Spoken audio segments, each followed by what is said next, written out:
সাম্প্রতিক সময়ে ভারতীয় রাজনীতি এবং সামরিক নীতিতে এক নতুন ধরনের কঠোরতা লক্ষ্য করা যাচ্ছে, যার কেন্দ্রবিন্দুতে রয়েছেন ভারতের প্রধানমন্ত্রী নরেন্দ্র মোদী।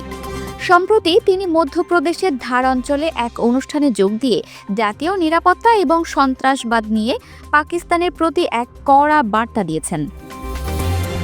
তার এই বক্তব্য শুধু ভারতের অভ্যন্তরীণ রাজনীতিতেই নয়, বরং সমগ্র দক্ষিণ এশিয়ার ভূ রাজনৈতিক প্রেক্ষাপটে ব্যাপক আলোড়ন সৃষ্টি করেছে। এটি কেবল একটি রাজনৈতিক সমাবেশ ছিল না, বরং এটি ছিল ভারতের পররাষ্ট্র ও প্রতিরক্ষা নীতির একটি সুস্পষ্ট প্রতিফলন। মধ্যপ্রদেশে এই সফরের সময় প্রধানমন্ত্রী মোদী ভারতের রাষ্ট্রপতি দ্রৌপদী মুর্মুর সঙ্গে উপস্থিত ছিলেন। তার এই সফরের একটি গুরুত্বপূর্ণ অংশ ছিল দেশের প্রথম PM mega integrated textile region and apparel PM মিত্র পার্কের ভিত্তিপ্রস্তর স্থাপন। এটি তার ৭৫তম জন্মদিন উপলক্ষে একটি প্রতীকী এবং উন্নয়নমূলক পদক্ষেপ ছিল। তবে এই অর্থনৈতিক কার্যক্রমের আড়ালে তার রাজনৈতিক বক্তব্য ছিল আরও বেশি তাৎপর্যপূর্ণ। মোদী তার বক্তৃতায় পাকিস্তানের পারমাণবিক হুমকিকে সম্পূর্ণভাবে উড়িয়ে দিয়েছেন।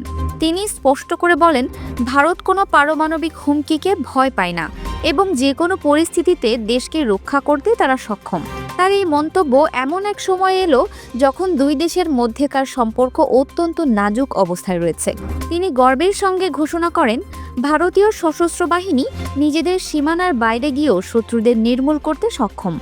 এই ধরনের কঠোর এবং আত্মবিশ্বাসী বক্তব্য অতীতে খুব কমই শোনা গেছে, যা ভারতের পরিবর্তিত সামরিক মানসিকতার ইঙ্গিত দেয়। এই প্রসঙ্গে একটি গোপন সামরিক অভিযান, যার নাম অপারেশন সিন্দুর, সম্পর্কে বিস্তারিত তথ্য উঠে এসেছে।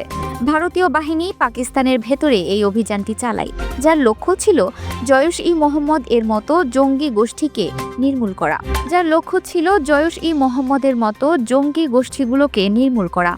মোদী এই অপারেশনের সাফল্যের কথা তুলে ধরেন এবং জাতির সামনে তার সেনাবাহিনীর সাহসিকতা ও দক্ষতার প্রশংসা করেন।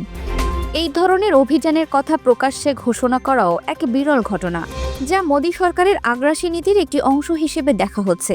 এই অভিযানটি প্রমাণ করে যে ভারত এখন আর শুধু আত্মরক্ষামূলক নীতিতে বিশ্বাসী নয়, বরং প্রয়োজনে শত্রুপক্ষের ওপর আক্রমণ করতেও প্রস্তুত।